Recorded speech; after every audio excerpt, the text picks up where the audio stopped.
yang R80 ini atau curah hujan efektif ini hanya bisa terjadi 8 kali dari 10 kali kejadian. Kurang lebih kayak begitu gambarannya. Kemudian ya dengan kata lain bahwa besarnya curah hujan yang lebih kecil dari R80 itu mempunyai kemungkinan hanya 20%. Oke gitu ya. Kemudian ya ini rumusnya barusan sudah saya jelaskan.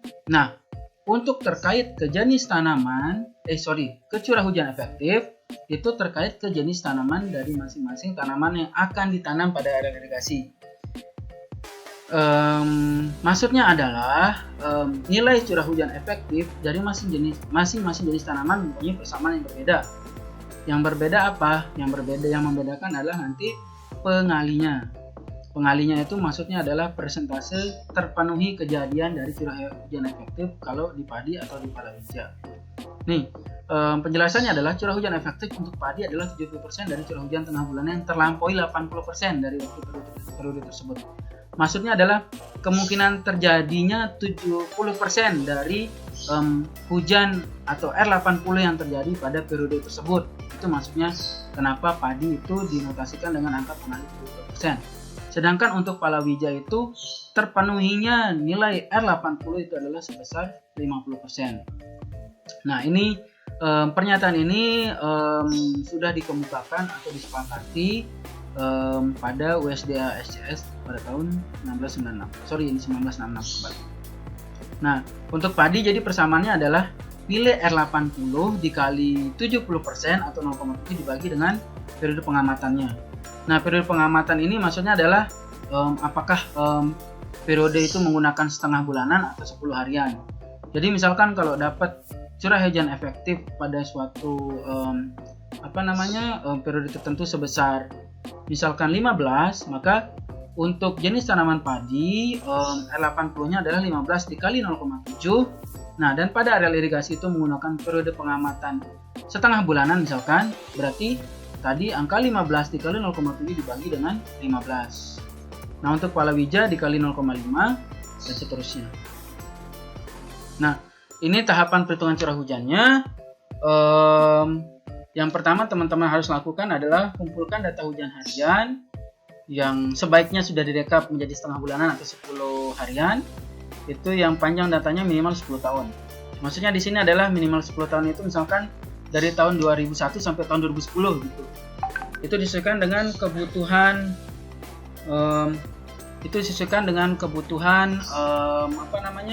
dari masing jenis dari kebutuhan desain dari perancangan jaringan irigasi pada suatu daerah irigasi untuk panjang tahunnya ya. Tapi di KP01 telah diatur untuk panjang data curah hujan harian itu minimal untuk analisis dari kebutuhan air atau analisis hidrologi itu minimal panjang datanya adalah 10 tahun. Kemudian hitung hujan bulanannya untuk tiap bulan tiap tahunnya. Kemudian urutkan data hujan bulanannya dalam 1 tahun dari kecil ke besar, lakukan untuk 10 tahun. Nah ini yang saya bahas tadi, ini saya tunjukkan nanti maksud dari urutkan dalam 1 tahun itu dari yang kecil ke besar, lakukan untuk 10 tahun. Ini nanti saya lihatkan contoh tabelnya seperti apa.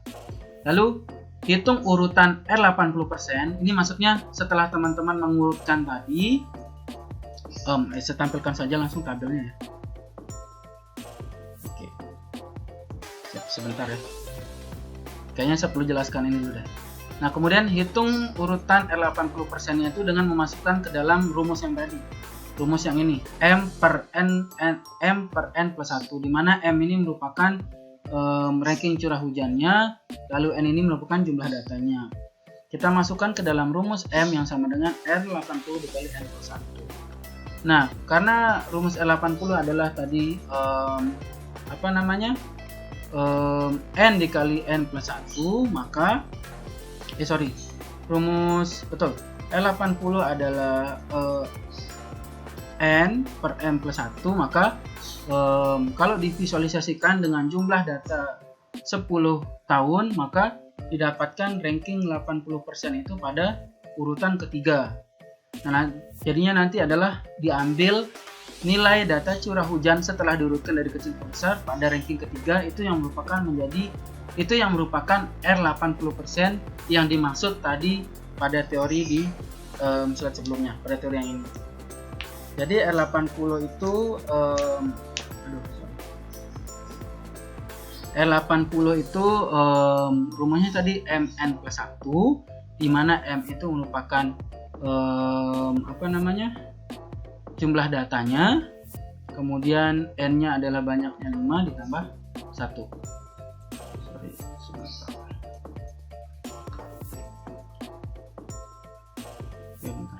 Oke, nah seperti itu, maka dimasukkan ke dalam persamaan, maka nilai R80 didapatkan dari 10/5 plus 1 sama dengan 3. Maka data yang menjadi curah hujan efektif yang 80%-nya atau R80-nya adalah nanti pada data dengan ranking ketiga atau urutan ketiga, itu yang menjadi curah hujan efektif atau R80-nya. Kemudian tentukan tahun dasar perencanaan untuk tiap bulannya, lalu tulis data curah hujan harian tiap bulannya pada tahun dasar perencanaan, dan itu rata-rata tiap bulan mendapatkan 1. Oh ya, nanti itu akan dikonversi ke milimeter per harian. Nah, ini detail perhitungannya, contoh perhitungannya. Misalkan ini saya gunakan data dari stasiun hujan Sengkol, Mangkung, dan Rambutan. Setelah dihitung curah hujan wilayahnya dengan periode yang digunakan adalah setengah bulanan, maka digunakan panjang tahun data 10 tahun dari tahun 92 sampai tahun 2001 dengan besaran curah hujan seperti pada tabel. Diketahui pada tahun 92 itu pada bulan Januari nilai akumulasi curah hujan setengah bulanan pertamanya adalah 123, setengah bulanan keduanya adalah 146. Nah, dan seterusnya sampai tahun 93 sampai tahun 2001. Dari tahun 92 sampai tahun 2001. Maksud yang tadi adalah pada tahap ketiga itu mengurutkan dari kecil ke besar adalah dengan cara mengurutkan nilai dari, misalkan pada kita fokus ke data curah hujan Januari pada setengah bulanan pertama, itu ada data tahun 92 sampai tahun 2001, itu ada angka 123 sampai angka 61 ya. Nah, angka yang belum terurut ini kita urutkan dulu dari kecil ke besar. Jadi kita pakai, kalau di Excel itu kita pakai fitur yang sort ya. Sort itu ikonnya itu ada tulisan AZ yang panahnya adalah ke bawah. Nah, itu kita urutkan pakai itu dari kecil ke besar. Lalu nanti setelah kita urutkan, kita kita urutkan, tapi sebelumnya kita harus menjumlahkan dulu nilai dari setiap tahun hujannya itu menjadi akumulasi hujan tahunan. Jadi kita jumlahkan dulu nilai hujan pada tahun 92 misalkan ya, kita jumlahkan ke samping dari nilai curah hujan pada tahun 92 di bulan Januari setengah bulan 1 sampai ke curah hujan pada bulan Desember di setengah bulanan kedua. Itu kita jumlahkan ke samping, kita jumlahkan angka 123 sampai angka 96, maka mendapatkan curah hujan tahunan adalah sebesar 1497. Perlakuan yang sama dilakukan untuk tahun-tahun berikutnya. Setelah mendapatkan hujan tahunannya dari penjumlahan akumulasi dari hujan setiap periode setengah bulanannya, maka kita urutkan tuh data hujannya dari kecil ke besar untuk setiap setengah bulannya. Kemudian kita urutkan dulu. Nah, misalkan tadi kita fokus ke Januari 1, ke periode Januari 1 dari tahun 92 sampai 2001. Angka yang terbesar pada kolom tersebut adalah 204. Nah, ini terserah teman-teman ya, mau teman-teman urutkan dari kecil ke besar atau diurutkan dari kecil ke besar atau besar ke kecil, tapi nanti harus konsisten untuk perhitungan selanjutnya. Tapi yang bisa kita gunakan adalah di sini mengurutkan data dari kecil ke besar. Dengan telah kita mengurutkan, kemudian kita mencari probabilitasnya atau perankingannya dengan cara memasukkan ke rumus Weibull ini, rumus probabilitas yang tadi M per N plus 1, di mana tadi M-nya itu merupakan ranking curah hujan yang terpilih Misalkan dia nomor urut datanya adalah 5, kemudian panjang datanya adalah urut data terpilihnya adalah 6, kemudian panjang datanya adalah 10, maka tahunan rankingnya dapat dihitung sebesar 1,3455 dan nilai probabilitasnya adalah 54,55%. Nah, kayak gitu. Setelah mendapatkan nilai probabilitas tersebut, maka langkah ketiga adalah kita hitung curah hujan efektifnya dengan cara melihat probabilitas yang dihasilkan dari perhitungan tadi dan dapat langsung diambil pada tahun 94 sama tahun 2001 atau diinterpolasi tahun 2001 sampai tahun 1994 dan 1995 sampai tahun 1993. Maksudnya di sini adalah setelah teman-teman melakukan perhitungan probabilitas atau rankingan tadi, kan kita taunya untuk padi itu menggunakan R80% dengan kemungkinan terjadi 70%, kemudian palawija kita menggunakan R80% dengan kemungkinan terjadi 50%. Maka untuk kejadian probabilitasnya kita lihat data hujan di tahun yang mana yang masuk probabilitas mendekati 80% dan mendekati 50%. Maka setelah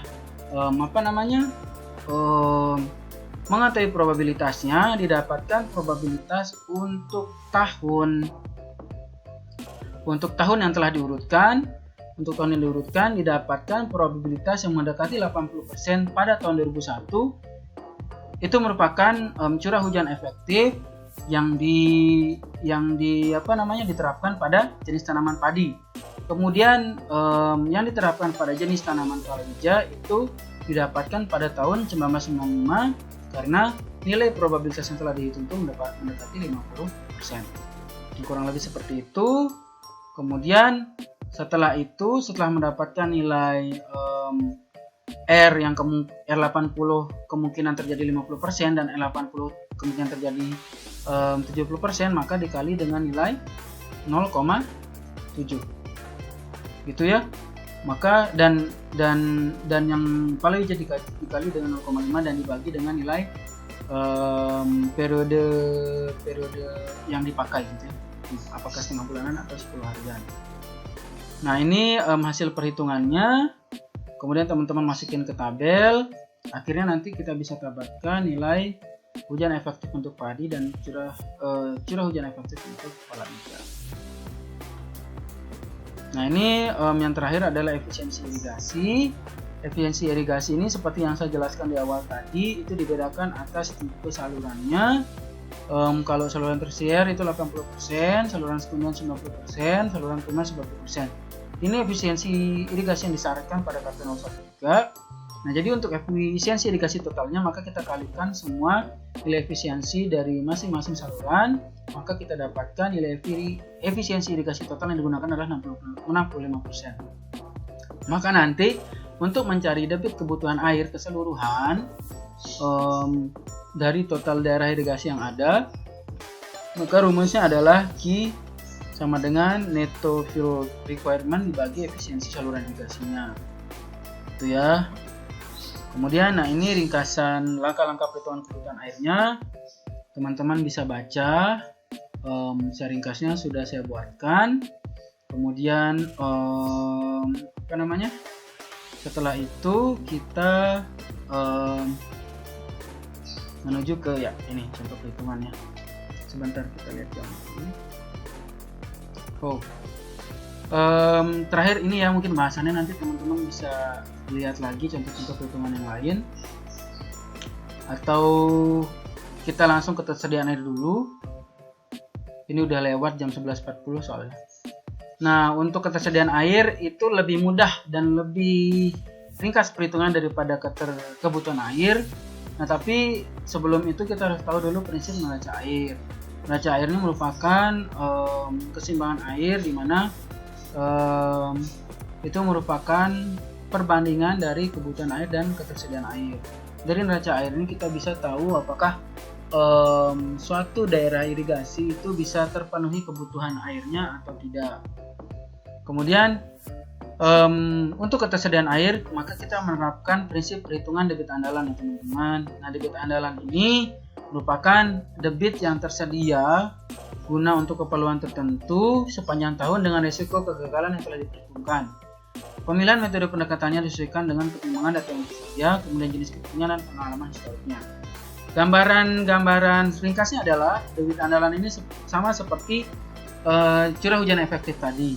Jadi kita menotasikan debit andalan ini dengan Q, misalkan Q 50%, Q 80%, itu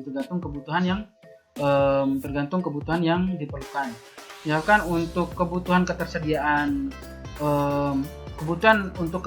air tanaman daerah irigasi, maka kita bisa menggunakan debit andalan pada tahun-tahun kering, normal, dan basah, di mana debit andalan pada tahun kering, normal, dan basah itu dinotasikan dalam persentase yang berbeda-beda untuk risiko kegagalannya.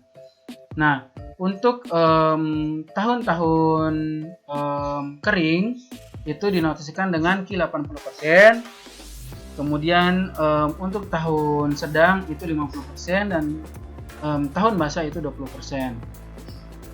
Semakin kecil angka probabilitas atau persentase probabilitasnya, maka menunjukkan nilai debit yang akan semakin besar nantinya. Debit yang akan semakin kecil nantinya. Semakin sering terjadi probabilitas kejadiannya, maka nilai debit yang akan terjadi juga akan semakin kecil. Berbanding terbalik, ketika nilai probabilitasnya semakin besar, maka angka atau besaran debitnya itu akan semakin besar, gitu ya. Nah, ini rumusnya sama seperti tadi, pakai persamaan Weibull. Itu probabilitasnya dicari dengan nilai M dibagi jumlah data ditambah 1 dikali 100%. Ini M ini bukan nomor urut angka pengamatan, lalu N ini banyak pengamatan. Nah, banyak data atau panjang datanya. Nah, ini contoh perhitungan debit andalan, kurang lebih sama seperti curah hujan efektif tadi. Untuk debit andalan, kita sama saja, kita lakukan dulu perhitungan rankingan probabilitas seperti curah hujan efektif tadi. Kita cari dulu nilai probabilitasnya tergantung dari panjang data yang tersedia.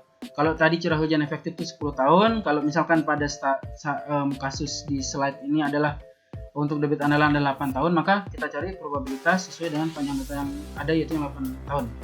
Maka misalkan untuk mencari probabilitas di Januari pertama pada tahun, misalkan ini tahun yang nomor 1 itu adalah tahun 1998, maka pada tahun 1998 probabilitasnya adalah M per N plus 1 dikali 100% sama dengan 1 ditambah 10 dibagi 10 ditambah 1 dikali 100%, maka didapatkan probabilitasnya adalah 11,11%.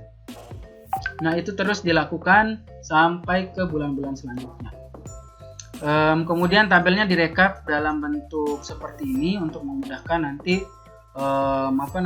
membuat grafik dari neraca air. Oke.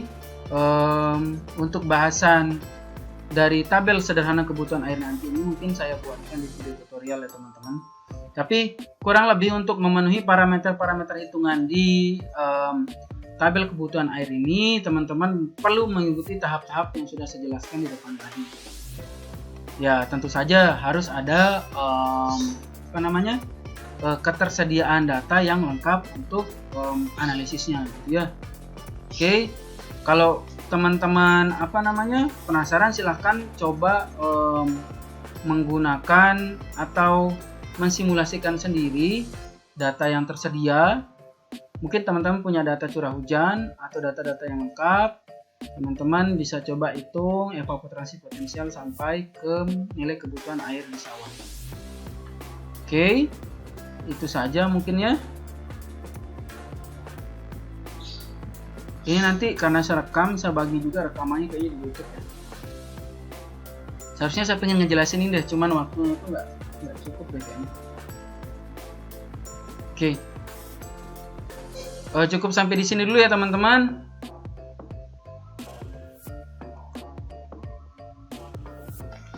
Pak. Sorry, saya nggak sadar ternyata waktunya kelewatan.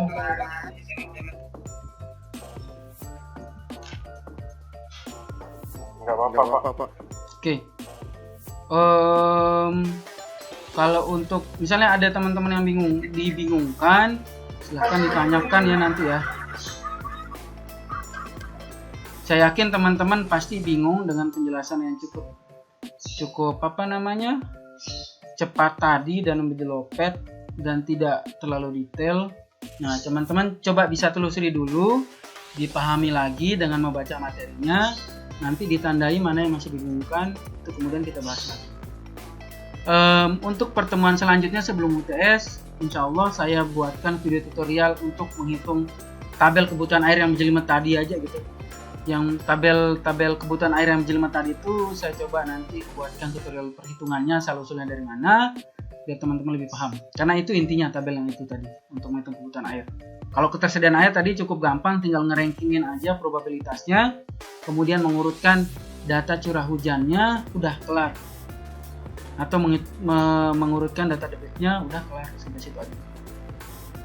Nanti dibandingkan nilai ketersediaannya sama nilai kebutuhan airnya. Di sana tumpang tindihnya bagaimana, mana yang belum memenuhi, mana yang tidak terpenuhi. Oke, sampai di sini dulu ya teman-teman. Mungkin sebelum sholat ada yang mau ditanyakan dulu?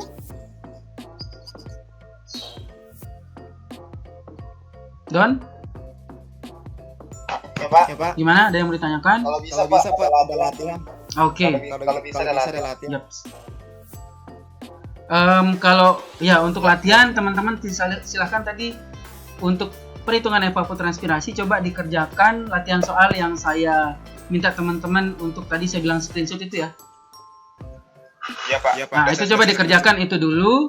Setelah tahu cara menghitung evapotranspirasi, nanti teman-teman bisa ngeliat video untuk menghitung parameter kebutuhan air yang lain. Ya? Siap. Oke. Ya Pak. Oke, coba dihitung ya. Itu bukan tugas loh tapi ya, teman-teman kalau pengen tahu silahkan coba dihitung aja. Ya coba Pak. Teorinya sudah saya ini kan jelaskan sebelum di slide sebelumnya. Oke, ada lagi sebelum kita ibadah sholat zuhur. Nop, gimana Nop? Izin Pak, saya mau selesai dulu ini. Mau buat tugas dulu Pak. Oke, sip. Siap. Assalamualaikum. Assalamualaikum.